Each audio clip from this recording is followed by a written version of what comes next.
দ্বীনের দাওয়াত দেওয়ার পদ্ধতি প্রসঙ্গে। তো সেই প্রসঙ্গেই আমি কিছু কথা বলতে চেষ্টা করব 1 ঘন্টা সময়ের ভিতরে। আল্লাহ তাআলা আমাকে তৌফিক দান করুন।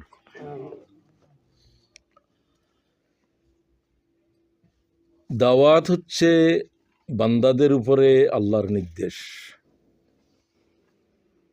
তার মানে ফরজ। সমস্ত বালেগ নরনারীর উপরে আল্লাহর দিনের দাওয়াত ফরজে আইন। নামাজ যেমন, রোজা যেমন, হজ্জে বায়তুল্লাহ যেমন তেমন, তার চাইতেও বেশি। তার চাইতেও বেশি কেন? হজ্জে বায়তুল্লাহ সবার উপরে ফরজ নয়, যাকাত সবার উপরে ফরজ নয়, দাওয়াত সবার উপরে ফরজ, সালাত যেরকম সবার উপরে ফরজ। উদউ ইলা সাবিলি রাব্বিকা বিল হিকমাহ ওয়াল মাউইযাতিল হাসানাহ ওয়াজাদিলহুম বিল্লাতী হিয়া আহসান ইন্না রাব্বাকা হুয়া আলামু বিমান দাল্লা আন সাবিলি ওয়া হুয়া আলামু বিল মুহতাদিন। সূরা নাহাল 125 নম্বর আয়াত। আল্লাহ বলেন, উদউ, call to the way of your lord, তোমাদের রবের দিকে মানব গোষ্ঠীরে তোমরা ডাক দাও, দাওয়াত দাও, আহ্বান করো।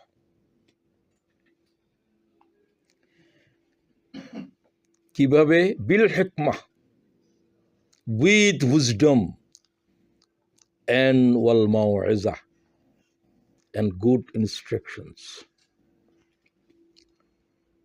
Mau'izatil hasana wajadilhum billati hiya ahsan, and argue with them.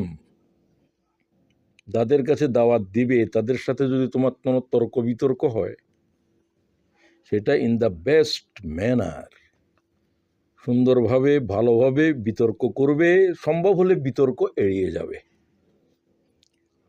ব্যাখ্যাকারীরা বলছেন, দায়ীর জন্য বিতর্ক এড়িয়ে যাওয়াটা খুব জরুরি। বিতর্ক কেন করবেন? আপনার কাজ তো বিতর্ক করা নয়, দাওয়াত পৌঁছে দেয়া। করা না করার তো আপনার কোনো দায়িত্ব নাই, তো আপনার সাথে ঝগড়া বাঁচবে কেন, বা আমরাও বাঁচবো কেন? সেজন্য আল্লাহ বলছেন, যদি এরকম কোনো তর্ক বিতর্ক শুরু হয়ে যায়, সুন্দরভাবে বর্জন করে যাবে।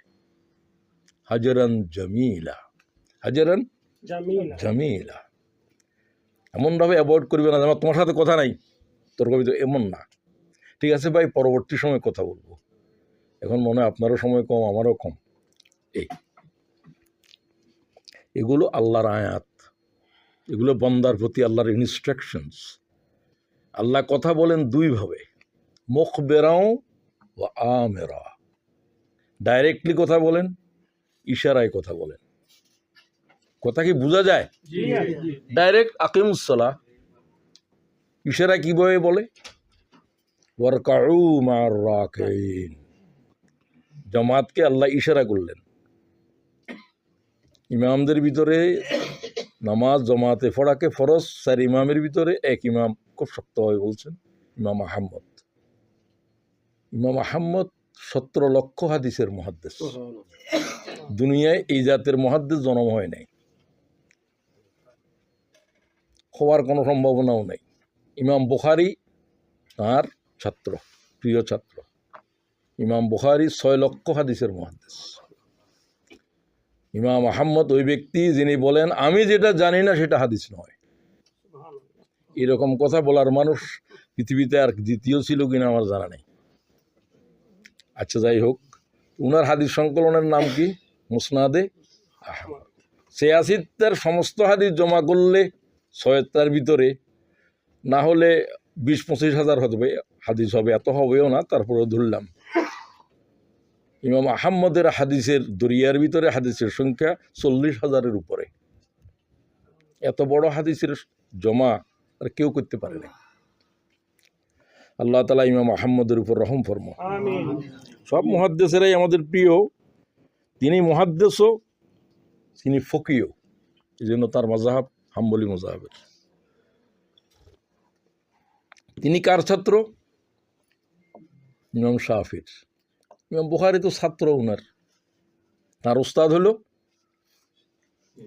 আবু আবদুল্লাহ শাফি। এগুলো জানা দরকার আপনাদের। এগুলো তো উম্মতের অহংকার, এগুলা উম্মতের অ্যাসেট। উম্মত এদের কাছে ঋণী হয়ে আছে। এদের সম্পর্কে কিছু না জানা মানে বাপের নাম জানে না। বাপের নাম জানে না, কি ছেলে এটা। যাই হোক, বলছিলাম তিনি বলেন যে আল্লাহ তাআলা জামাতের নামাজ ফরজ করতেছে, ওয়ারকাউ মার রাকিন, রুকুকারীদের সাথেই রুকু করো। এটা ছাড়া আর কি অর্থ হতে পারে? অন্যরা ওয়াজিব পর্যন্ত বলছে, আবু হানিফা সুন্নতে মুআক্কাদা করেই বলো ওয়াজিব।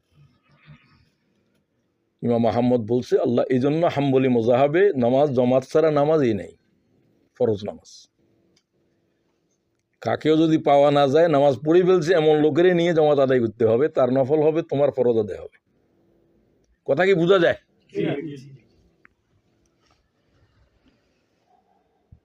ইন্না রাব্বাকা হুয়া আলাম, কেন তোমরা বিতর্কে জড়াবে না? আল্লাহ তাআলা জানেন কে তোমাদের ভিতরে হেদায়েত কবুল করবে না। বিমান দাল্লা আন সাবিলি ওয়া হুয়া আলামু বিল মুহতাদিন, কে হেদায়েত প্রাপ্ত হবে, কে হেদায়েত প্রাপ্ত হবে না, এটা দায়ীর কাছে জানা নেই। দায়ী তো নবীগণ, যিনি দাওয়াত দেন তারে কি বলে? আল্লাহর দিকে দাওয়াত দিলে দায়ী ইলাল্লাহ। এই হলো আয়াতের তর্জমা। এখানে 7টা কথার উপরে আমি কথা বলবো, বাক্যাংশের উপরে। সেগুলো বলে দিচ্ছি যেন আপনারা মনে রাখতে পারেন। এই আয়াত দায়ীদের জন্য জানা একেবারে জরুরি। জরুরি যে আল্লাহ তাআলা দাওয়াত দেয়াকে ফরজ করেছেন, সে আল্লাহ তাআলাই দাওয়াত দেওয়ার তর্জ তরিকে বলে দিচ্ছেন। অন্য আয়াতও আছে, এই আয়াতটা জামে মানে। উদউ, এক আলোচনা করব আমি। ইলা সাবিল রাব্বিক, প্রথমটা হলো উদউ, দাওয়াত দাও, ডাকো, আহ্বান করো। 2, দাওয়াত দিবে কার দিকে? আল্লাহ তাআলার দিকে, আল্লাহ তাআলার পথে। বিল হিকমা, with wisdom, with instructions. Wisdom তো বুঝেন, বিজ্ঞতার সাথে, হিকমতের সাথে।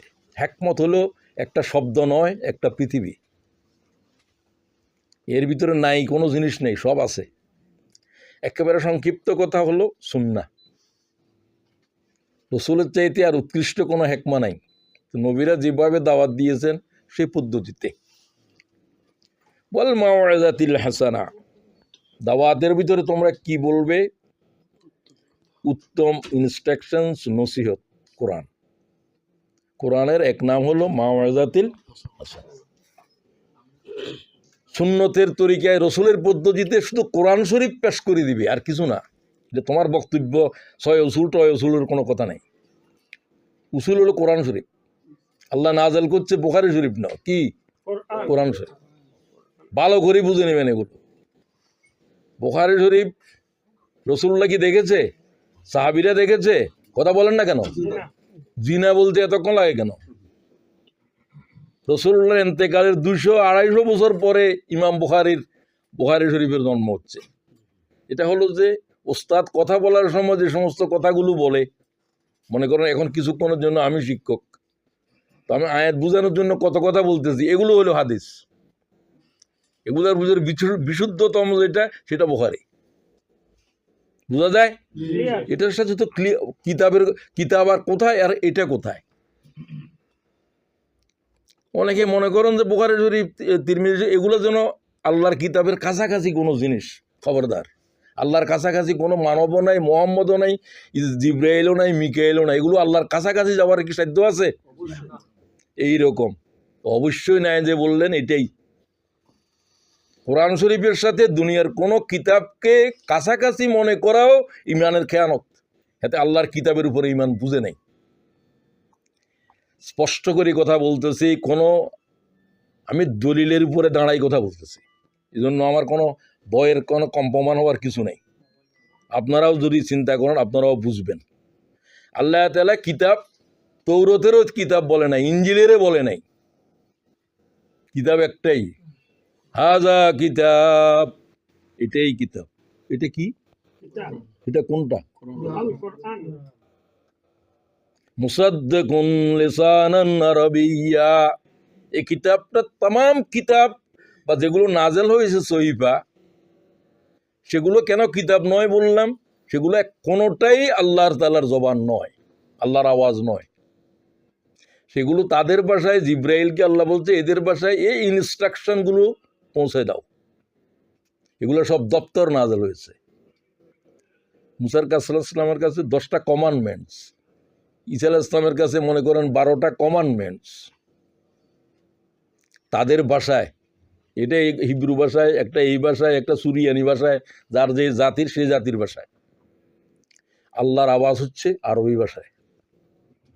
সেটা মুহাম্মদের উপরে নাজেল হয়েছে, সেটা আর কারো উপরে নাজেল হয় নাই। কোনো নবী ওটা সইতে পারবে না, মুহাম্মদও সরাসরি পারবে না। জিব্রাইল বহন করে এনেছে, ইকরা, এটা পৌঁছে দাও। এটা এত ভারী যে এটা আল্লাহর আরশ বহনকারী ফেরেশতারাও ইকরা বহন করতে পারবে না। সুবহানাল্লাহ। ইকরা এক লব্জ বহন করতে পারবে না। 80,000 শব্দ কোরআনে আছে প্রায়। আপনি বুঝেন কিতাব এটা কি? কিতাব তখন হয়, এটা ছিল কালাম, লিখলে কি হয়ে যায়? কিতাব হয়ে যায়। কালাম তো কারো উপরে নাজেল হয় নাই। কালাম কার উপরে নাজেল হয়েছে? মুহাম্মদুর রাসূলুল্লাহ। কালাম হচ্ছে সাউন্ড। আল্লাহ তাআলা, আমি যে কথা বলতেছি আপনার কাছে, এটা কালাম, আর এখানে যা লিখলাম সেটা হলো কিতাব। পার্থক্য বুঝে নিন। এই যে বলছে যদি আল্লাহর কালামকে কোরআন পাহাড় পর্বতে নাজেল করে তো পাহাড় চূর্ণ বিচূর্ণ হয়ে যেত, মানব দানব সব।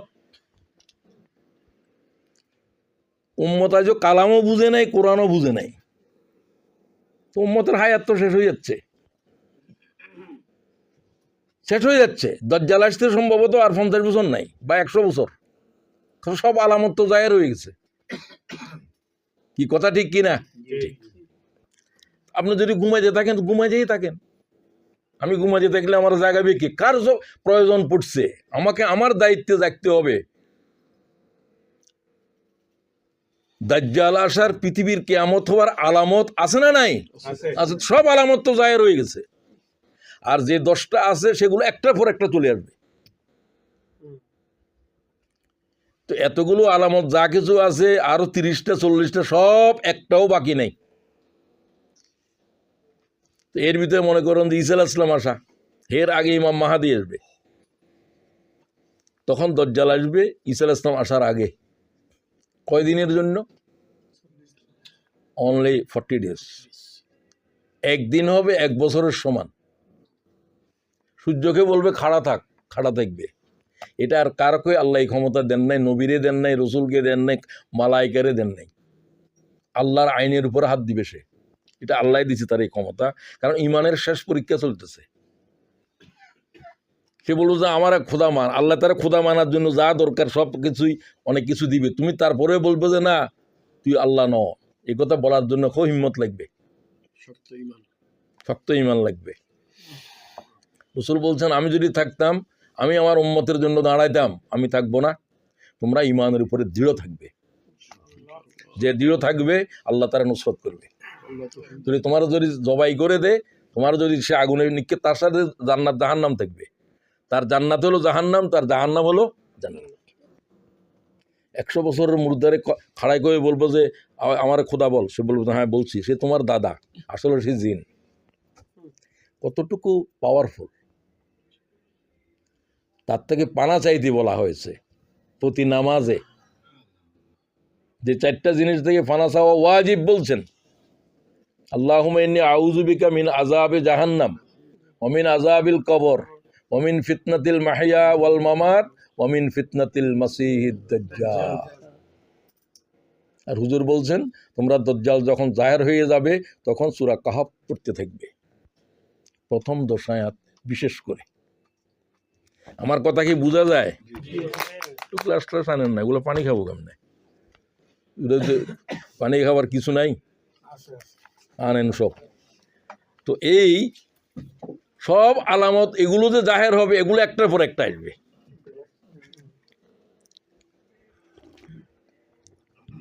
আচ্ছা আসেন, এখন অন্য কথা দিয়ে চলে গেলে আসল কথা দিয়ে বলা যাবে না। এখন তো সময়ের ভিতরে কথা বলতে হবে, কারণ প্রোগ্রামের সেটিং করা আছে। আমার একটু সমস্যাও হয়ে যায়, নিয়ম রাখতে পারি না, কথা বলতে কোথায় চলে যায়। আল্লাহ তাআলা আমার সীমার ভিতর রাখো। তো আয়াতের কি কি কথা বলবো সেগুলো আগে ভাগেই আপনাদের হেডিং দিয়ে দিলাম। এখানে কিছু আছে শব্দ, কিছু আছে বাক্যাংশ, ক্লজ। আয়াত একটাই, উদউ, ইউ কল, ইনভাইট, প্রোক্লেম। এটা একটা কমান্ড, এই জন্য ফরজ বলছি। এটা একটা ক্রিয়া, তবে কমান্ড, আমর, নির্দেশ। আল্লাহর নির্দেশ কি হয়ে যায়? ফরজ। সমস্ত পয়গম্বর এবং তার উম্মতের উপরেই দাওয়াত উম্মতের জন্য ফরজ ছিল, তবে রসুলের উম্মতকে বিশেষভাবে এই দায়িত্ব দেওয়া হয়েছে, যেহেতু আর কোনো নবী আসবে না। কুনতুম খায়রা উম্মাহ উখরাজাত লিন-নাস, you have been created for the sake of mankind. এই উম্মতে মুহাম্মদী, এটা হলো যে এর জন্য, মানব জাতির জন্য। তো মানব জাতির জন্য কারা আসে? নবীরা। উম্মতে মুহাম্মদী কি বলছে? তোমাদেরকে you have been raised for the sake of mankind, তোমরা মানব জাতির কাছে আল্লাহ দিনের দাওয়াত উঠাবে। মুহাম্মদুর রাসূলুল্লাহর রিসালাতের জিম্মাদারি উম্মতেরই পালন করতে হবে। সাল্লাল্লাহু আলাইহি ওয়াসাল্লাম। বারবার পড়বেন, বারবার পড়া ওয়াজিব। তো সার্বক্ষণিকভাবে আল্লাহ তাআলার দ্বীনের দায়ী হওয়া লাগবে। ওই যে আপনারা বলেন 24/7 দাওয়াতের কোনো ওয়াক্ত নির্দিষ্ট নাই, এই সময়ে ডাকো। নামাজের ওয়াক্ত নির্দিষ্ট আছে, রোজার সব কিছুর ওয়াক্ত নির্দিষ্ট আছে, কোনটার নাই? রব্বি ইন্নী দাউতু কওমি লাইলান ওয়া নাহারা। আল্লাহ, আমি আমার কওমরে দিনে এবং রাতে দাওয়াত দিয়েছি। এই পয়গম্বরের দাওয়াত সবচাইতে বেশি দিন ছিল, 950 বছর। এটা কিন্তু ওই যুগের মানুষের হায়াত সবার এরকম ছিল না। নূহ আলাইহিস সালামের ছিল, দাদাকেও পেয়েছে, ঈমান আনে নাই, তার ছেলেকে পেয়েছে, ঈমান আনে নাই, ওই দাদার নাতিরে পেয়েছে, ঈমান আনে নাই, তারপরে তিনি বদদুয়া করেছেন। জেনারেশনের পর জেনারেশন তিনি পেয়েছেন। উম্মতের সংখ্যা কত? 39 অথবা 79, তিনি শুদ্ধ 80। 950 বছরের রেজাল্ট এটাই। কি জাতের বেত্তমিজ কওম এগুলো! এই 950 বছর এই নবীর উপরে অত্যাচার, জুলুম চলছে। সারাদিন পাথর মেরে আহত করে রাখতেন। জিবরাইল আলাইহিস সালাম সন্ধ্যার সময় তাকে তুলে ক্ষতবিক্ষত দেহের উপরে ডানা বুলিয়ে দিতেন। আবার আগামীকালও দাওয়াত, আগামীকালও এই নির্যাতন। তো আমাদের তো হায়াত 63 বছর, 64 বছর, 60 বছর। তো এর ভিতরে আপনি দাওয়াতের বছর কত বছর? আপনি আর আমি টায়ার্ড হয়ে গেছি, আর কতদিন দাওয়াত দিব? আমাদেরকে তো আল্লাহ তাআলা যা দেখাই দিচ্ছে, এগুলো তো অতীত জাতিদেরকে এইভাবে এতটুকু দেখায় নাই। আমাদের হায়াতের ভিতরে যা আমাদের দায়িত্বশীলদের আমাদের জিন্দেগির উপরে চলছে, এগুলোর বিনিময় যেন আল্লাহ দুনিয়া দিয়ে দিচ্ছে, দেখতেছেন না? তো আপনাদের দেশেই তো হচ্ছে, বাংলাদেশে হয়েছে। বাংলাদেশে কি কোনো সাধারণ বিপ্লব হয়েছে এটা? না অসাধারণ? অসাধারণের অসাধারণ, আনপ্রেসিডেন্টেড।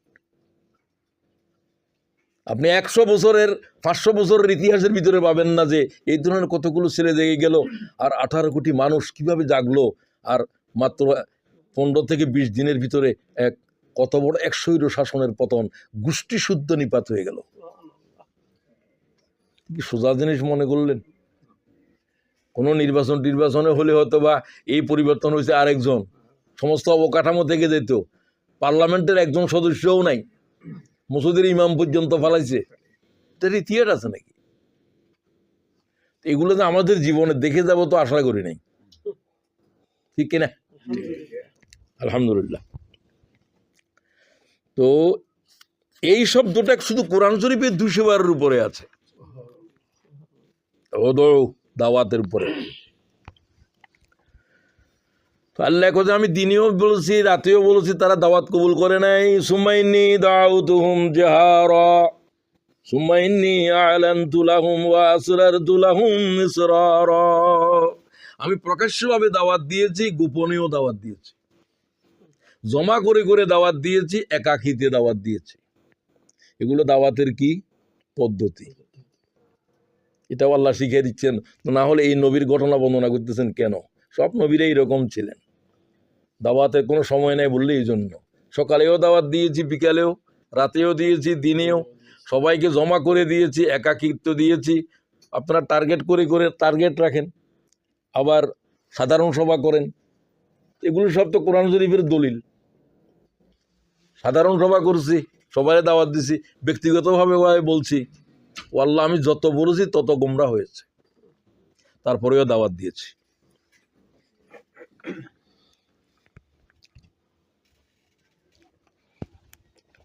তো এরপরে আসেন, দাওয়াত দেওয়ার জন্য সবচেয়ে গুরুত্বপূর্ণ জিনিস কি? লেসান, ভাষা। এই জন্য সকল পয়গম্বরকে ওই জাতির ভাষা দেওয়া হয়েছে। মুহাম্মদুর রাসূলুল্লাহকে শুধুমাত্র আরবি ভাষা দেওয়া হয়েছে, এবং সমগ্র বিশ্ব মানব জাতিকে এই ভাষায় কোরআন পড়তে হবে, বুঝতে হবে, তার নিজের ভাষায় অনুবাদ করে। ঠিক আছে? তো দায়ীদের দাওয়াত পেশ করার জন্য বহুত কিছু লাগবে। মৌলিক হলো কি লাগবে? আপনি যার কাছে দাওয়াত দিবেন ওই জাতির ভাষা লাগবে, আপনার ভাষা নয়। এদের কাছে দাওয়াত দিবেন, যেখানে থাকেন এদের ল্যাঙ্গুয়েজে দাওয়াত দিতে হবে। এটা নবীর উপরে ফরজ ছিল, সেটা জানতে হবে। আপনার কওমের কাছে দাওয়াত দিবেন কওমের ভাষায়। মুহাম্মদুর রাসূলুল্লাহর তো কোনো কওম নাই, তার নবুয়তের কোনো সীমানা নাই। তিনি সাদার জন্যও নবী, কালোর জন্যও নবী, আরবি ভাষাভাষীর জন্য নবী, অনারবের জন্যও নবী, নারীর জন্য, পুরুষের জন্য, গরিবের জন্য, ধনীর জন্য। ইয়া আইয়ুহান নাস কুলু লা ইলাহা ইল্লাল্লাহ। নাস বলতে যা বুঝায় সব। আমাকে যারা দেখেছো আমি তাদের জন্য রাসূল, আমাকে যারা দেখবে না আমি তাদের জন্য রাসূল। এবং আমার উম্মতের দায়িত্ব আমার মতো, অন্য নবীদের এরকম ছিল না। নূহ আলাইহিস সালামকে, প্রত্যেক নবীকে দাওয়াতের জমিন নির্দিষ্ট, ভাষাও নির্দিষ্ট। এই ভাষার লোক এত, যেমন যেমন ইউনূস আলাইহিস সালামের জাতিরা ছিল 1,20,000। এদের কাছে নিনুয়ান জায়গার নাম। তো এই জনপদের 1 ফারলং দূরে দাওয়াত দিতে পারবে না। এই জাতিরা যদি দাওয়াত কবুল না করে এরা ধ্বংস হয়ে যাবে। নবীকে আল্লাহ বলবে তুমি আরেকজনের কাছে দাওয়াত দিতে পারবে না, তুমি মক্কা শরীফ চলে যাও, তো ফিলিস্তিনে চলে যাও, বাকি জীবন সেখানে কাটাইয়ে হায়াত শেষ করো। এই জন্য নবীরা চলে যাইতে বিদায় বায়তুল্লাহর চারিদিকে তোয়াফ করেন, যে এখানে প্রায় 400 পয়গম্বরের কবর আছে। সুবহানাল্লাহ। বাড়ির যে বলিয়েন, বাড়ির যে বললে কি লাভ, যখন বলার দরকার তখন না বলবেন। সুবহানাল্লাহ আলহামদুলিল্লাহ বললে কি গুনাহ আছে না সওয়াব আছে? তো এগুলো জবানের বন্ধ করে থাকেন কেন? এটা তো ক্লাসের নিয়ম নয়। তাহলে বোঝা যায় যে আপনি হয় কেয়ারলেস, অথবা আপনি মনে করুন যে আমার এগুলো জানা আছে, আমার না জানলেও চলবে। তো আপনার জন্য এই ক্লাসে থাকারই কোনো প্রয়োজন নেই। সাউন্ড দেখতে হবে, বাজতে হবে, এটা না হলে আপনি জিমাইতেছেন। আচ্ছা, তো ভাষা শিখতে হবে যতটুকু পারেন, যার সবার তো একরকম নাই, এবং ভাষা বিশুদ্ধ হইতে হবে। রাসূলুল্লাহ বলছেন আরবের ভাষা বিশুদ্ধ নয়, আমাকে আল্লাহ বিশুদ্ধ জায়গাতে নিয়ে গেছে যেখানে আরবি বিশুদ্ধ। আনা আফসাহুল আরব, আমি বিশুদ্ধ আরবিতে কথা বলি। সুবহানাল্লাহ। আঞ্চলিক ভাষা থাকবে এর দাদির সাথে বলিয়েন, বাংলা ভাষাটা পর্যন্ত বিশুদ্ধভাবে বলতে পারে না, কিসের দায়ী আপনি? ঠিক কিনা?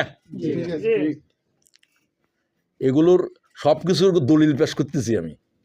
আনা আফসাহুল আরবিটা হাদিস। কামালউদ্দিন জাফরি বললেন রসুল্লাহ যেই হালিমার জাহরার যে এলাকাতে গিয়ে ওই এলাকায় হচ্ছে যে সবচেয়ে বিশুদ্ধ আরবি বলে ওই এলাকার মানুষেরা। আরবের কারণ ভাষার মিক্সার বেশি এখানে। আচ্ছা যাক, আর যাদের জবানের ভিতরে তোতলামি আছে, ভালো করে বলতে পারেন না, তারা আল্লাহর কাছে জবান চাইবেন, রব্বি ইশরাহ লি ওয়া ইয়াসসির লি ওয়াহলুল উকদাতাম মিন লিসানি, আল্লাহ আমার জিহ্বার আড়ষ্টতা দূর করে দাও। ডক্টর জাকির নায়েক বলেন আমার নাম, এত তোতল মানুষদের নাম বলতেই অনেক সময় লাগে। তিনি নিজে বলছেন, শুনছেন আপনারা, জাকের। আর উনি বলেন, উনি এটা বলে দাওয়াত শুরু করেন, সবসময় এটা পড়েন। উনি মুসা আলাইহিস সালামের মতো স্টেমারিং করে, এটা মুসা আলাইহিস সালামকে আল্লাহ বলছেন। তো মুসা আলাইহিস সালাম আল্লাহকে বললেন যে ও আল্লাহ, আমার তো জিহ্বায় একটু দুর্বলতা আছে, আমার ভাই কিন্তু বলেই কথা বলতে পারে, আমার ভাইকে আমার নবুয়তের সাথী করে দাও। দোয়া করলেন, ওয়াকি হারুন ওয়া হুয়া আফসাহু মিন্নি লিসানা, সূরা 28 34 নম্বর। ও আল্লাহ, আমার ভাই আফসাহু মিন্নি লিসানা, ফসিহ হলো যে যার ভাষা বেশি বিশুদ্ধ।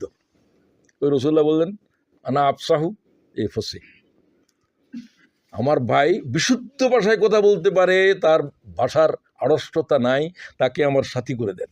আল্লাহ গো দিলাম, তুমি রসুল, সে নবী। প্রথম শব্দ শেষ। এই এখন আপনাদের আমাদেরকে দাওয়াত দেওয়ার জন্য এই ভাষা জানতে হবে। তারপরে নবীরা যেরকম রাতে দিনে সকালে বিকালে সার্বক্ষণিকভাবে আল্লাহর দিনের দায়ী হয়ে যেতে হবে। যখন সুযোগ পান, সাথী একটা চলছে আপনার সাথে, বাসে উঠছে, তার সাথে আস্তে আস্তে কথা বলেন। আপনার সব সময়ের কথা হবে দাওয়াত। আস্তে আস্তে যা বলেন ও আস্তে আস্তে দাওয়াতের দিকে নিয়ে যাবেন। ইলা সাবিলি রাব্বিক, to the way of your lord. Way বাদও দিতে পারেন, টু ইউর লর্ড। দাওয়াত কার দিকে? আল্লাহ। ইয়া আইয়ুহান নাস কুলু লা ইলাহা ইল্লাল্লাহ। নবীর দিকে, কোন দিকে, এর দিকে, আমার দেশের দিকে, আমার সংগঠনের দিকে কিছুই বলতে পারবেন না। কার দিকে আসো? আল্লাহর দিকে আসো। আল্লাহর পথে বলতে আল্লাহর যত বিধান, যে কোনো বিধানের কথা বললে হয়, চলো নামাজের দিকে, রোজার দিকে, এগুলোও বুঝাইতে পারেন, এগুলো আল্লাহর দিকে। তো আল্লাহ তাআলার সমস্ত পয়গম্বরদের দাওয়াত কি ছিল? দাওয়াত তো একটাই, লা ইলাহা ইল্লাল্লাহ। এটাই দাওয়াতের মূল অংশ, এটাই কালেমা। বাকিটা হলো দায়ী। বাকিটা কি? লা ইলাহা ইল্লাল্লাহ। মুসা কলিমুল্লাহ কোনো কলমা নয়, এই কলমার ঘোষক, কলার, ইজ দ্য কলার। নবীরা তো ডাক দিতে আসছে, রব্বানা ইন্নানা সামি'না মুনাদিয়ান ইউনাদি লিল ঈমান। আমরা শুনলাম যে, এটা মুহাম্মদ রাসূলুল্লাহ বলছে, একজন রসুল আমাদেরকে আল্লাহ ইমানের দিকে ডাক দিচ্ছে। কিসের দিকে? তার উপরে ইমান। আনা আমিনু বিরাব্বিকুম, তোমরা তোমাদের রবের উপরে ইমান আনো। এই হচ্ছে সমস্ত পয়গম্বরের দাওয়াতের মূল কথা। খালেকের উপরে ইমান আনো বললো না, কিসের উপরে ইমান আনো? কেন বললো? তোমরা আল্লাহর উপর ইমান আনো বললো না কেন? কেউ বলেন? আল্লাহ সৃষ্টি করেছে কয়বার? এটা বলতে কতক্ষণ লাগবে? একবারেরই। জমিনের, আসমানের, আকাশের তো একবারেই তো বানাইছে। একটু তুলতে হবে নাকি? আচ্ছা যাক, রব কতবার? খাইতে লাগবে রব, এটা কার পানি?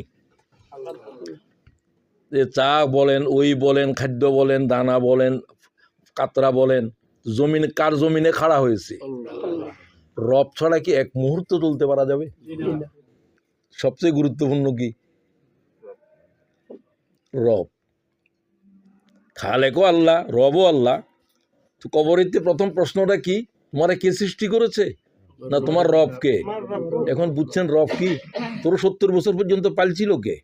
প্রত্যেকটা মুহূর্তে কার রিজিক খেয়েছিলি, কার জমিনে দাঁড়িয়েছিলি, কার বাতাস গ্রহণ করেছিলি, সবসময় কি লাগতেছে?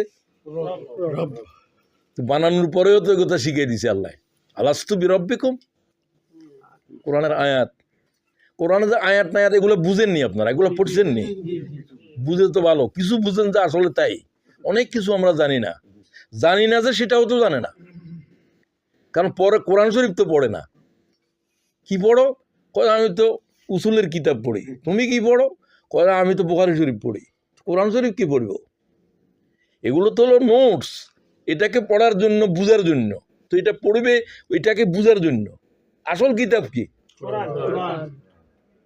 ভালো করে বুঝেন। তো তুমি এত অজিফা দিচ্ছ মুরিদেরে, এতবার, এত লক্ষবার সুবহানাল্লাহ পড়িও, এত লক্ষবার লা ইলাহা ইল্লাল্লাহ পড়িও, তো কোনোদিন বললে না যে প্রতিদিন কোরআন শরীফের একটা আয়াত হলো বুঝি পড়িও? গুমরাহির আর কোনো জায়গা আছে? মতের হায়াত কেন নষ্ট করতেছ?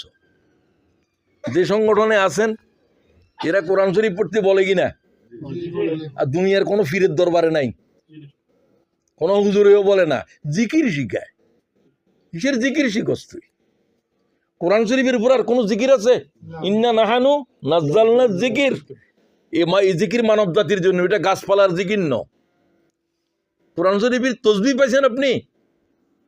হাইওয়ানাত, নাবাতাত, জামাদাতের জিকির, সুবহানাল্লাহ, আলহামদুলিল্লাহ, এরা সব পড়ে। এগুলো কোরআন শরীফ কি এরা পড়ে?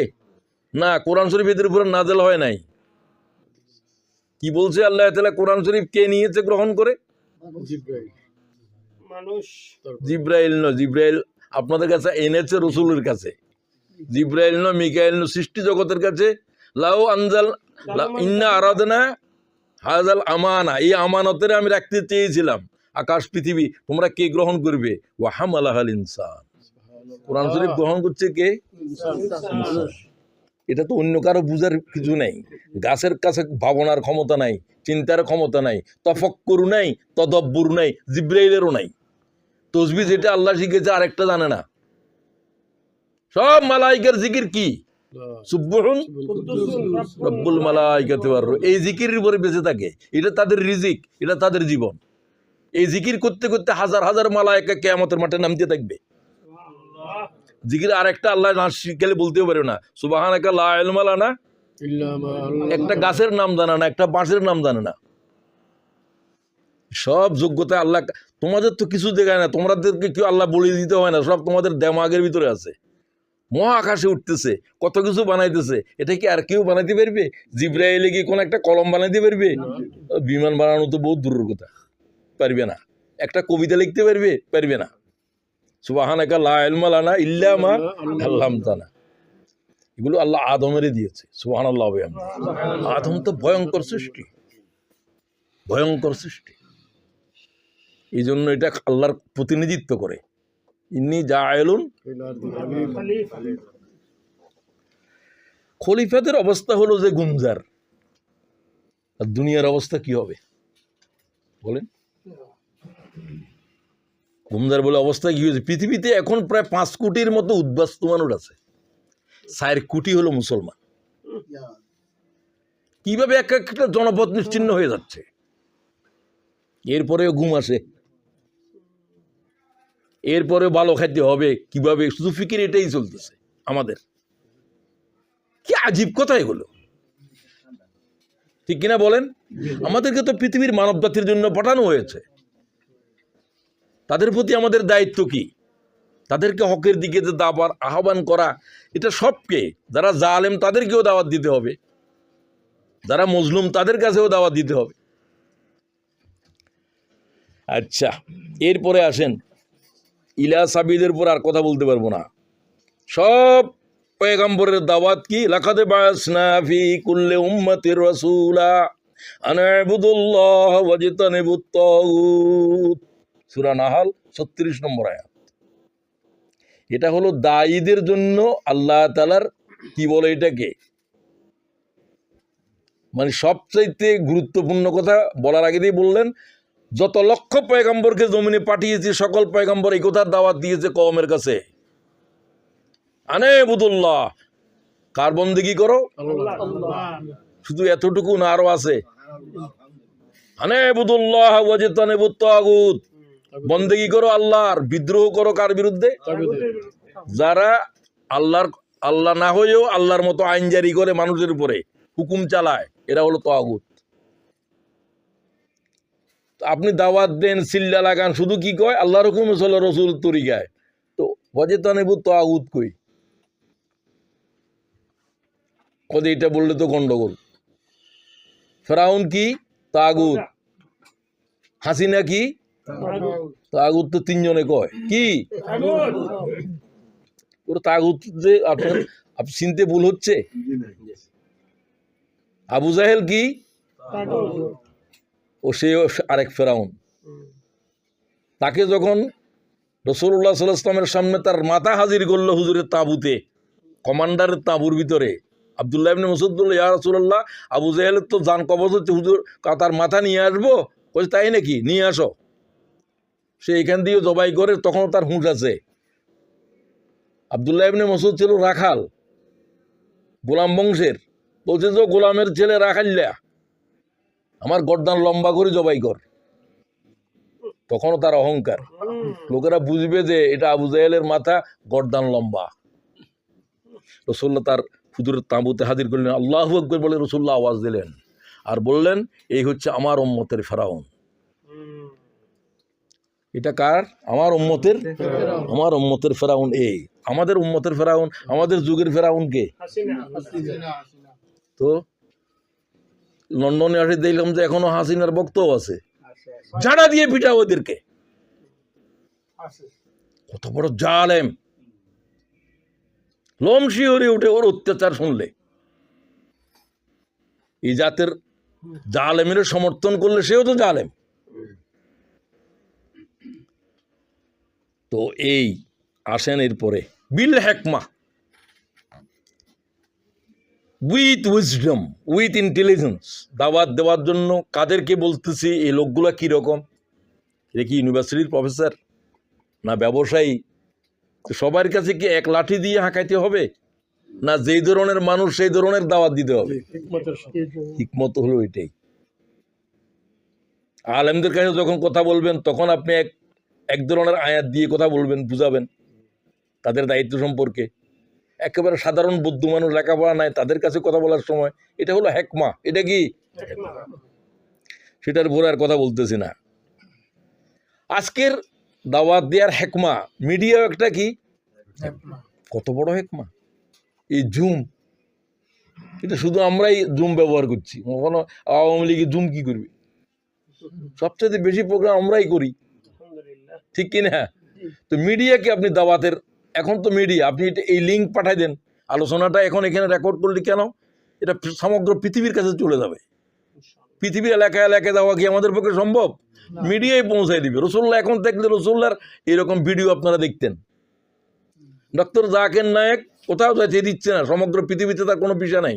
তখন আমার ভিসা লাগবে না, সমগ্র পৃথিবীর কাছে আল্লাহ তাআলা দিন পৌঁছে দিচ্ছে, ঠিক কিনা বলেন? এটার বিনিময়ে, এটার জন্য যাকাতের অর্থ ব্যবহার করা যাবে। এটা হচ্ছে দ্বীনের সবচেয়ে বড় জিহাদ এখন, বুঝতে বুঝছেন? আচ্ছা, তো হেকমার উপরে আর প্রয়োজন নেই।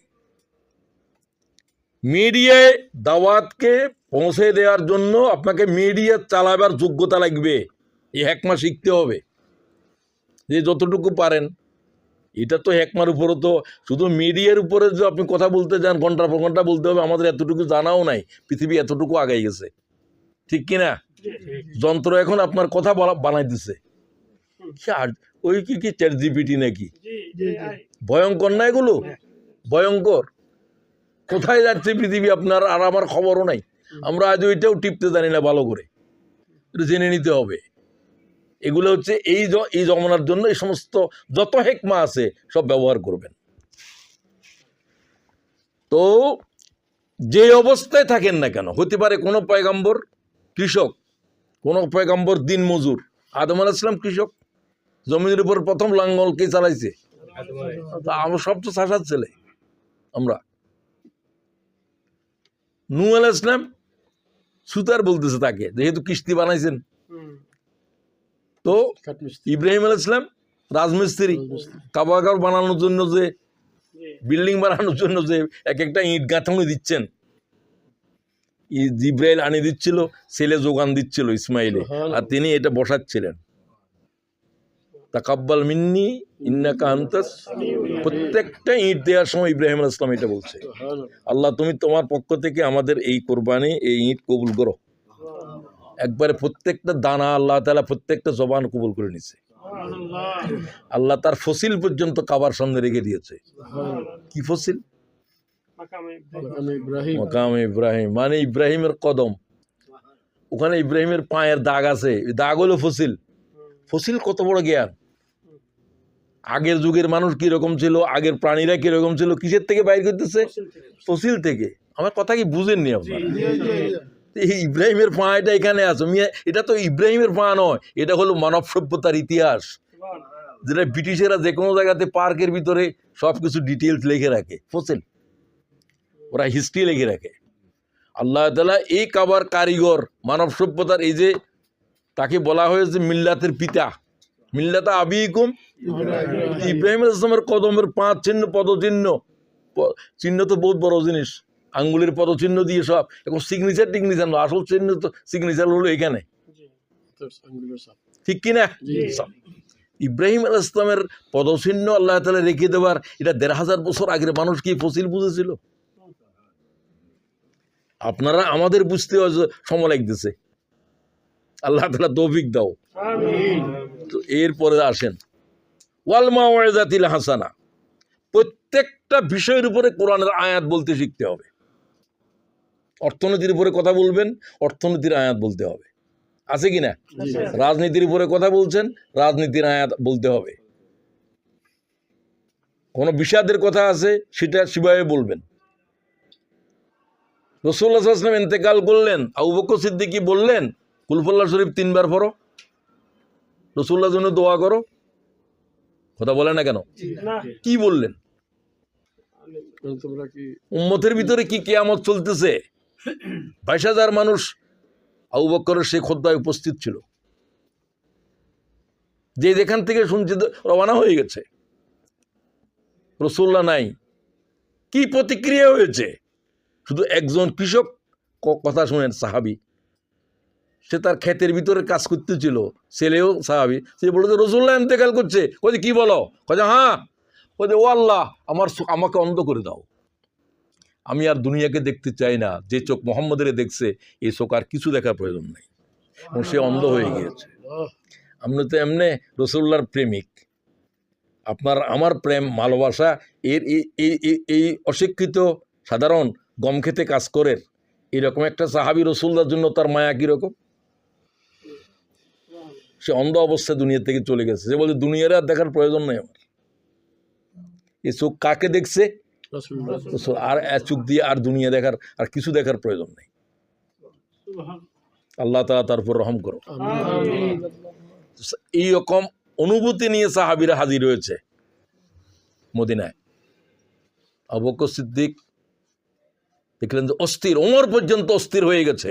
তরবারি হাতে কি বলে? রাসূলুল্লাহ ইন্তেকাল করছে, এই কথা যদি কেউ বলো, গর্দান মাথায় আর গর্দান জুদা করে ফেলবো। ভয়ে ওমরের সামনে কেউ যাইতেছেও না। মা আয়েশা বললেন, আমার আব্বা প্রথম উটের থেকে নেমে আমার ঘরে আসলেন। রাসূলুল্লাহর চেহারা ঢাকা ছিল, খুব দামি একটা সাদা কাপড়ে হুজুরের চেহারা মুক্ত করলেন, এবং আমার আব্বা যে চুমা খাইতে শুরু করলেন চেহারার উপরে, আমার আব্বার চোখের পানি রাসূলুল্লাহর চেহারার থেকে পানি টপকে জমিনে পড়তেছে।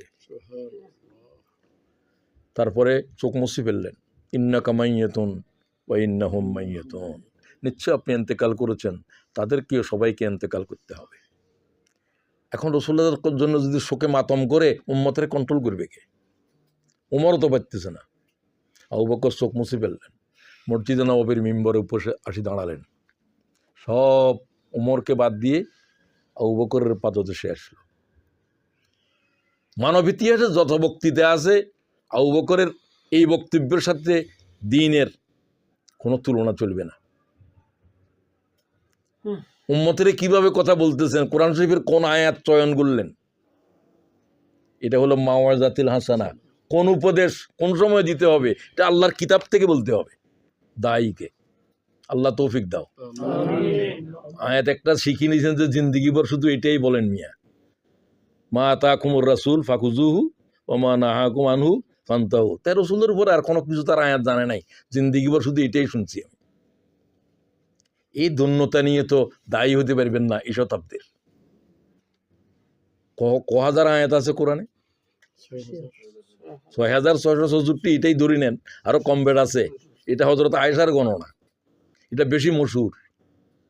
কোন জিনিসের বিতর্ক থাকলে মশহুরটা গ্রহণ করো, ফকিদের রায়। হুজুরের জন্ম তারিখ নিয়ে বিতর্ক আছে না নাই? বড় বড় বিতর্ক আছে, কিন্তু 12ই রবিউল আউয়ালের পরে এটা মশহুর। মুতাওয়াতের কি বলে এগুলাকে? প্রতিষ্ঠিত, ওয়েল নন। বেশি লোকে বর্ণনা করছে হাদিস, যেটা এটাকে মুতাওয়াতের বলে। মুতাওয়াতের হাদিস বেশি শক্ত এই জন্য যে এটা 10,000 15,000 মানুষে বর্ণনা করছে এই হাদিস, 100 লোকে বর্ণনা করছে। আরেকটা হাদিস এমন আছে যেটা একজনেই বর্ণনা করছে, ঠিক আছে না? এই জন্য ওই 12ই রবিউল আউয়াল আপনি এখন আরেকটা দিয়ে যাইয়েন না, এটাও ফকিরা রায় দিয়েছে। তিনি বললেন সাহাবায়ে কেরাম সব বসা, সবার চোখের পানি কাবার চত্বর, মদিনা শরীফের চত্বরে বাসায় দিতেছে, গড়াগড়ি দিয়ে কাঁদতেছে। আবু বকর সিদ্দিক চুপ হয়ে আছেন। দাঁড়ালেন মিম্বরের উপরে, রসুলের মিম্বরের উপরে প্রথম দাঁড়ালেন তিনি। মান কানা ইয়াবুদু মুহাম্মদ ফাইন্না মুহাম্মাদান কাদ মাত। এরকম শক্ত কথা আবু বকরের জীবনে আর বলেন নাই। আমি আবু বকরের জীবন ততটুকু পড়ছি। ও সাহাবীরা, তোমরা যারা মুহাম্মদের পূজা করো তারা জেনে রাখো মুহাম্মদ সাল্লাল্লাহু আলাইহি ওয়াসাল্লাম ইন্তেকাল করেছে। ওমান কানা ইয়াবুদুল্লাহ ফাইন্নাল্লাহ হাইয়্যুল লা ইয়ামুত। তোমরা যারা আল্লাহর পূজা করো, আল্লাহর দাসত্ব করো, তারা জেনে রাখো আল্লাহ কখনো মরবে না। সুবহানাল্লাহ। কোরআনের আয়াত পড়লেন, ওয়ামা মুহাম্মাদুন ইল্লা রাসূল ক্বাদ খালাত মিন ক্বাবলিহির রাসূল আফা ইম্মা তাও কুতিলান কালাবতুম আলা আকাবিকুম ওয়া মান ইয়ানকালিব আলা আকিবাইহি ফালান ইয়াদুররাল্লাহ শাইয়্যা। সূরা ইমরান 144 সম্ভবত। আল্লাহ কি বলেন? সাবধান, মুহাম্মদ রসুল ছাড়া আর কিছু নয়। তার আগে আরো শত শত হাজার হাজার নবী এসেছে, তারা ইন্তেকাল করেছে। তিনি যদি ইন্তেকাল করেন অথবা তাকে যদি শহীদ করা হয়, তোমরা কি আল্লাহর দিন ছেড়ে দেবে? আল্লাহ প্রশ্ন করে। এটা কি একজনের কাছে প্রশ্ন না কিয়ামত পর্যন্তের জন্য?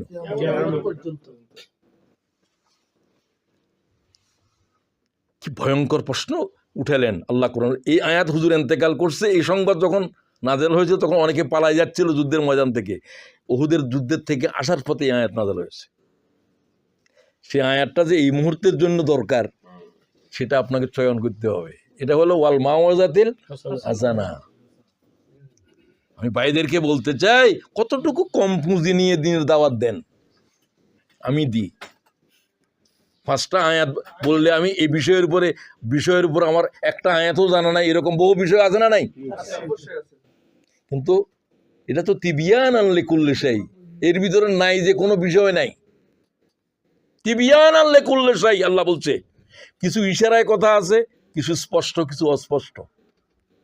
সব কথা স্পষ্ট করে বলেন না ইচ্ছা করে, এরকম খুলে খুলে বলতে গেলে তো কিতাবিটা আসমানে উঠবে। তো এটার উপরে আর কথা বলছি না।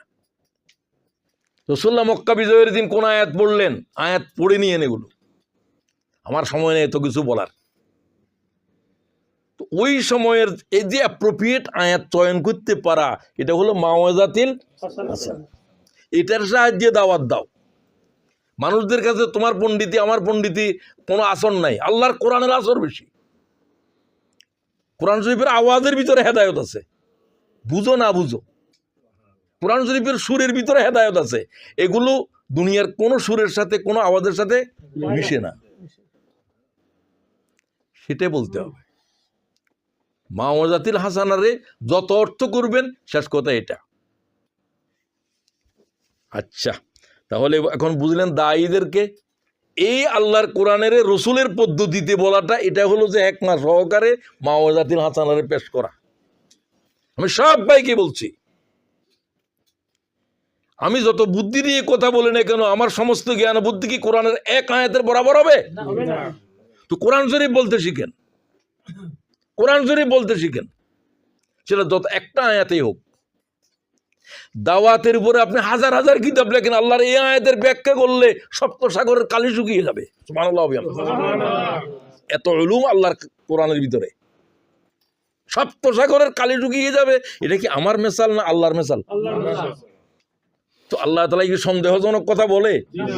কুল্লাউ কানাল বাহরু মিদাদাল লিকালিমাতি রাব্বি লানাফিদাল বাহর ক্বাবলা আন তানফাদা কালিমাতু রাব্বি ওয়ালাউ জিনা বিমিসলিহি মাদাদা। আবার পুরা করো, আবার সপ্ত সাগরকে আবার পুরা করো, আবার পুরা করো, আবার খালি হয়ে যাবে। সপ্ত সাগরের কালি শুকিয়ে যাওয়ার পরে এক আয়াতের বয়ান শেষ করতে পারবি না। কি পরিমাণ কিতাব, একটা আয়াতের ভিতরে হাজার হাজার কিতাব আছে। উম্মতেরা কি পড়ে আমি জানি না, পড়ারও সময় নেই। 10 বছর 15 বছর পর্যন্ত ইসলামী আন্দোলন করে কোরআন শরীফ ওরা পড়ে নেই, আজও এরকম আছে না নাই? কিন্তু প্রতিদিন কোরআন পড়ে, রিপোর্টে আছে এক মোলাকাত দো কেতাব, এক মোলাকাত দো কেতাব। এটা পাকিস্তানের কর্মীদের একটা শুনতেছিলাম, মৌলানা কে সমালোচনা বুঝাচ্ছে আর কি। তোমার রিপোর্টের ভিতরে 2 কিতাব পড়ছো এবং এক আয়াত করে করে পড়ছো। তো এক আয়াত আজকে এখান থেকে কালকে ওখান থেকে, এই ধরনের কোরআন শরীফ পড়ার কোনো কিছু আছে? কোরআন শরীফ আল্লাহ যেভাবে কোরআন শরীফের সংবদ্ধ করেছে, এইভাবে ক্রনোলজিক্যালি বাকারা থেকে নাস পর্যন্ত কোরআন খতম করতে হবে। এখানে কোনো লেস ইম্পর্টেন্ট জিনিস নেই, সব মোস্ট ইম্পর্টেন্ট। হয়তো আপনার জন্য নয়, এর জন্য কিছু আছে, নারীর কিছু, অসুস্থর কিছু, অমুকের, ঠিক কিনা? সব ইম্পর্টেন্ট। ডাক্তারদের জন্য মেডিকেল সায়েন্সে কোনো লেস ইম্পর্টেন্ট নেই। আমাকে এক ডাক্তার বলে, মফিজ ভাই আমার আম্মার অসুস্থ হয়েছিল, কোনো রকমের তার জ্বর পড়তেছে না, ম্যালেরিয়ার আলামত দেখা যায়। ডাক্তার রফিক মারা গিয়েছে, আমার খুবই ক্লোজ, মহানগরের সেক্রেটারি ছিল আমার বহুত পরে। তো আমারে কয় যে মফিজ ভাই আপনার আম্মার কোনো ম্যালেরিয়া, বিশেষজ্ঞ চিকিৎসকদেরকে আমি ওষুধ নিয়ে আসছি, ধরতেছে না। হাসিয়ার ভিতরে কয় যে একটা ওষুধের নাম শুনছিলাম, একটা ম্যালেরিয়া হয়, এগুলা গরুর থেকে হয়। সাধারণত ম্যালেরিয়া কিসের থেকে? গরুর থেকে হয়। কয়ে আপনারা মনে হয় গরুর কাছে, হ্যাঁ আমি তো গাভী তো বাড়িতে আছে, কয়ে হ্যাঁ। ওই ওষুধটা আমি এমনি দিয়ে দিলাম, একটা পাতার দাম 3 টাকা তখন, এই আমার আম্মার জন্য। খাওয়ার সাথে সাথে পরের দিন জ্বর পড়ে গেল, 3 মাস পর্যন্ত জ্বর পড়তেছে না। এই কথাটা কেন বললাম? ওখানে লেখা আছে হাসিয়ার ভিতরে, মানে বইয়ের হাসি আছে না, সেটার দিক দিয়ে নোটসের ভিতরে, যে এটা আনকমন, 1 লাখের ভিতরে তুমি একটাও রুগী এরকম পাইবে না। তো আমাদের মাত্র সেটাই হয়েছে। ডাক্তারও এটা বিশেষজ্ঞ, খুব ভালো লাগতো। আমি তার বাংলাদেশের নুর ইসলাম বলতাম আমাদের। এটা কেন বললাম যে কোনো লেস, মেডিকেল সায়েন্সে কোনো লেস জিনিস ইম্পর্টেন্ট নাই, এটা সবার জন্য, কিন্তু 1 লক্ষের জন্য। কিন্তু আর আমার জন্য তো এটা কি হয়ে গেছে? Most important. কথা বুঝিয়েন, আর দিয়ে যেতে পারলাম না। তারপরে কি? ওয়াজাদিলহুম বিল্লাতী হিয়া আহসান। খবরদার, দাওয়াতের ভিতরে বিতর্ক এড়িয়ে যাবে। মাওলানা মওদুদী বলেন, এ দায়ীগণ, দাওয়াতের ময়দানের উপরে বিতর্ক বিষবৎ পরিত্যাজ্য। কিসের মতো? বিষের মতো ত্যাগ করবে, এটা দাওয়াতের জন্য ক্ষতিকারক। এটা দায়ীকে তার নফস জিন্দা করে দেয়, আমি তারে পরাজিত করতে হবে।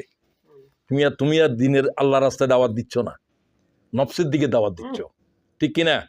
তোমার তো তারে হেদায়েত দেওয়ার কোনো দরকার নাই। তোমার কাজ হলো যে দাওয়াত পৌঁছে দেওয়া, পৌঁছে দিছি, গ্রহণ করা না করার এটা আমার উপরে কোনো দায়িত্ব নাই। এই কথাটা খুব মনে করবেন। এরপরে মাওলানা মওদুদী এই কথাও বলছেন তার কর্মীদেরকে, বিতর্কে হাঁটতে শিখো। আমরা বিতর্কে কি করি? মাওলানা কি বলেন? হাঁটতে শিখো। আচ্ছা, আমি হেরে গেলাম, তুমি যখন জিততে চেষ্টা করবে, সেও তোমার উপরে জিততে চেষ্টা করবে। কারো কাছে কিন্তু তখন হেদায়ত কারো কলিজা ঢুকতো না, খালি তোমার পরাস্ত করা ঢুকবে। ঠিক আছে, আমি এতটুকু বললাম। আমি হেরে গেলাম, আপনার কথা জবাব দিতে পারলাম না, আপনি চিন্তা করিয়েন আমি যা বললাম। বিতর্কে হাঁটতে শিখো। বুঝাতে পারলাম? বিতর্কে কি শিখো? হাঁটতে শিখো, জিততে শিখো না। অনেক উঁচা কথা এগুলো। এরপরে ওয়াজারিনি ওয়াল মুকাজ্জিবিনা উলিন নি'মা, এরপর আল্লাহ তাআলা বললেন যে কে হেদায়েত পাবে না আর কে হেদায়েত পাবে এটা দায়ীর জানা নাই। কার জানে? আর তুমি ইচ্ছা করলে হেদায়েত দিতে পারবে না। ইন্নাকা লা তাহদি মান আহবাবতা, এটা আবু তালেবের শানে নাযিল হয়েছে। আবু তালেবের হেদায়েত না পাওয়ার জন্য রাসূলুল্লাহ বেশি কাঁদতেছিলেন। বাপের চাইতে বেশি মায়া ছিল তো আবু তালেবের। আল্লাহ ওহী নাযিল করে বললেন যে মুহাম্মদ তোমারা আবু তালেবের জন্য পাঠাই নাই। ইন্নাকা লা তাহদি মান আহবাবতা, তুমি যারে চাইবে তারে হেদায়েত দিতে পারবে না। আবু হুরায়রা বলেন যে ওই আল্লাহ তোমার শুকরিয়া, তুমি হেদায়েতের দায়িত্ব মুহাম্মদেরও দাও নাই। যদি দিতে, আমার নাম তো বহুত পরে, আমি তো গোলাম। রাসূলুল্লাহ তো সর্বাগ্রে তাসারে হেদায়েত দিত, কিন্তু হেদায়েতের মালিক কে? রাসূল হচ্ছে হেদায়েতের কি দায়ী। আগে বলছি না, সব নবীরা হেদায়েতের কি দায়ী। হেদায়েতের মালিক কে? ইন্নাকা লা তাহদি, কোরআনের আয়াত, মান আহবাবতা, আপনি যাকে চাইবেন তারে হেদায়েত দিতে পারবেন না। ওয়ালাকিন্নাল্লাহ ইয়াহদি মান ইয়াশা, আল্লাহ যাকে চান তাকে হেদায়েত দিবেন। এটা কোরআন শরীফের আয়াত। তাহলে আপনি অস্থির হন কেন? পেরেশানি হয়তো আসতে পারে, সে আপনার আপনজন, আপনি চান যে সে হেদায়েত পাক, আপনার বাবা হতে পারে, চাচা হতে পারে, কিন্তু আপনি হেদায়েত পৌঁছে দেন। যদি হেদায়েত দিতে পারতো রাসূল, আবু তালেবের হেদায়েত দিতে পারতো, ঠিক কিনা বলেন? যার হেদায়েতের জন্য কেঁদেছে আল্লাহ রাসূল। এই জন্য বিতর্কে যাবেন না, এই জন্য অস্থির হবেন না। আর কে হেদায়েত পাবে পাবে না কি করে বুঝবেন আপনি যে এটাকে আমি তো পৌঁছে দিলাম? সেটাও আল্লাহ বলে দিলেন। সে যখন তোমার দিনের কথা শুনতে চাইবে না, তাকে জোর করে কথা শোনাবে না, এটা তোমার দায়িত্ব নয়। ফাযাক্কির ইন্নামা আনতা মুযাক্কির, তোমার তো লাঠি নিয়ে পাঠাই নাই। আর কি বলবে? আর কি বলবে? আবাসা ওয়া তাওয়াল্লা আন জাআহুল আমা, ভ্রু কুঞ্চিত করলো বিরক্ত হয়ে। কোন সাহাবীর জন্য? আব্দুল্লাহ ইবনে মাকতুম, হুজুরের আবার আত্মীয়, হুজুরের স্ত্রীর পক্ষ থেকে খাদিজার। আরবের কঠিন কঠিন যারা কাফের, তাদের কাছে দাওয়াত দিচ্ছিলেন। তখন আব্দুল্লাহ ইবনে মাকতুম হুজুরের কাছে দ্বীন সম্পর্কে জানতে চাইলেন। রাসূলুল্লাহ বিরক্ত হলেন। বিরক্ত হলে মানুষ কি করে? আবাসা ওয়া তাওয়াল্লা আন জাআহুল আমা, অন্ধ এসছে বলে কি তারা অবহেলা করলো তুমি? কথাটা বুঝে নেন। হুজুরের ইচ্ছে কি ছিল? ও তো দিনের ভিতরে আছে, এগুলো তো এখনো আবু জাহেল টাহেল এগুলো তো আজ ঈমান আনে নাই, এদেরকে তিনি দাওয়াত দিচ্ছিলেন। এদের গুরুত্ব বেশি, আল্লাহর কাছে এদের কোনো গুরুত্বই নেই। আল্লাহর কাছে কার গুরুত্ব? যে দিন জানতে চায় তার দিকে নজর করো। যে কান দাওয়াত শুনতে চায় না, তারে দাওয়াত পৌঁছানোর কোনো জিম্মাদারি তোমার নাই। কার উপর জিম্মাদারি? যে জানতে চায়, তার প্রতি, ওই সেটা অন্ধ হোক, সেটা কালো হোক, সেটা সমাজের অবহেলিত হোক, তাকে গুরুত্ব দাও। কথা বোঝা গেল তো? সুতরাং আপনারাও বুঝে নেবেন। বই একটা দিয়েছেন, আরো দিয়েছেন, কিছুই পড়ে না, এর পিছনে সময় নষ্ট করবেন না। আমি আর কথা বলতেছি না। একটা আয়াতের ভিতরে যা বলা হয়েছে, এগুলো এক একটা ব্যাখ্যা দিলে অনেক কথা। আমি দায়ীদেরকে বলতে চাই, আমাদের ভাইদেরকে, আমরা কি এখান থেকে কিছু শিখলাম কিনা? এই 7টা কথাই শিখে নেন। প্রথম কি বলছি? সর্ব অবস্থায় কি হইতে হবে?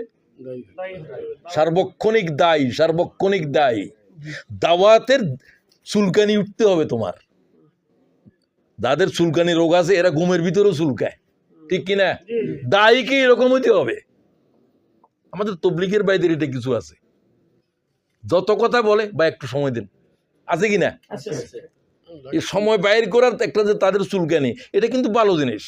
আপনাকে আল্লাহ দিনের দিকে আনার জন্য এরকম পেরেশানি একটা লাগবে। ও তো ইলা সাবিল রাব্বিক, সমস্ত দাওয়াতের আল্লাহর দিকে। আপনি আপনার এমসি এর দিকে দাওয়াত দিবেন না, এমসি পরে করবে, করলে করো না করলে নাই। তুমি আল্লাহর পথে চলে আসো, তুমি কোরআনের পথে চলে আসো, আল্লাহর কিতাব শিখো, আল্লাহর হুকুম মানো, ঠিক কিনা? এটা অবিতর্কিত। তোমার দল নিয়ে তো কথা বললে বিতর্ক শুরু হবে। আমি এমসিএ করবো না, আমি আরেকটা করবো, দাওয়াতুল ইসলাম করবো, ঠিক কিনা? না, ওটা বলবে না। ইলা সাবিল রাব্বিক 2 নম্বরে আমরা শিখলাম। এরপরে কি? 3 নম্বর, বিল হিকমা ওয়াল মাওয়াজাতিল হাসানা। খালি দাওয়াত দিলে হবে না, দাওয়াত দেওয়ার জন্য আপনার জবান বিজ্ঞতার পরিচয় দিতে হবে, কথা বলার শিল্প রপ্ত করতে হবে, আর্ট রপ্ত করতে হবে।